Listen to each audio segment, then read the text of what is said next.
Hey, does anybody remember that time Faith Hill made an old indie song a massive hit title track? Could you cry a little? Lie just a little. I mentioned before that I grew up in central Indiana, and so 90s country is deep rooted in my soul, and there's nothing more 90s country than a good country power ballad, and Faith Hill was one of the queens of this.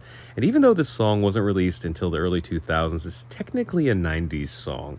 So later on in college, I got to go see a bunch of shows in Nashville, and I saw this artist named Angie Aparo, who was an independent artist, and I found out that he originally wrote and recorded Cry, which was one of Faith Hill's biggest hits. And I can't remember, but I'm pretty sure in that show, he said that he actually wrote this song like back in the 80s, even though it wasn't recorded until the late 90s. And she covered it. And there's something special about each of their performances. Like Faith definitely emotes in a really like vulnerable way. Just one tear running down your cheek.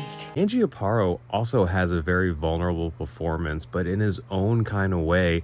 And I especially love in his version, like how the word tear deteriorates when he sings. Just one tear running down your cheek. And one of the hallmarks of this song is right before the chorus, there's this big like buildup of a yeah, and it goes through several notes, and Faith knocks it out of the ballpark.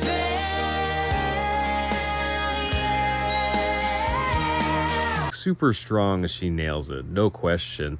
But I also love how Angie Aparo's, there's like a fire in it that is just different than Faith's. And this is just my opinion, because both of them are awesome. I've already said that. But the way that Faith Hill sings the chorus, it sounds very performed, and I love it. Like, it sounds like a great ballad. Could you cry a little? But there's this sense of desperation and like a story that I feel in the way that Angie Aparo sings it. Would you cry a little? And I love this story because when I was in college, I was so infatuated by the songwriter that wrote the hits behind some of the biggest talents.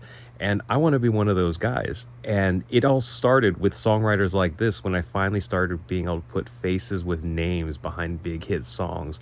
And I really encourage you to go look up Angie Aparo's version of Cry and a bunch of other songs he actually wrote for some other artists, including Faith Hill's husband, Tim McGraw.